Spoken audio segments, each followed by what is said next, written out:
Good morning everybody. Today we would learn how to make a glider. Step 1. Fold the paper into half.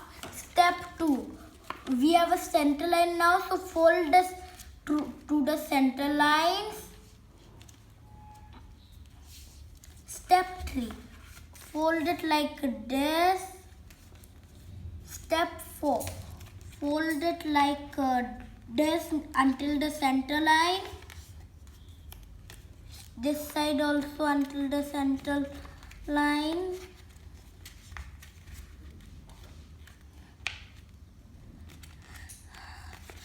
And then like this. And then like this. And then the last step is to make the wings. So these are the wings, Vinayak. Yeah.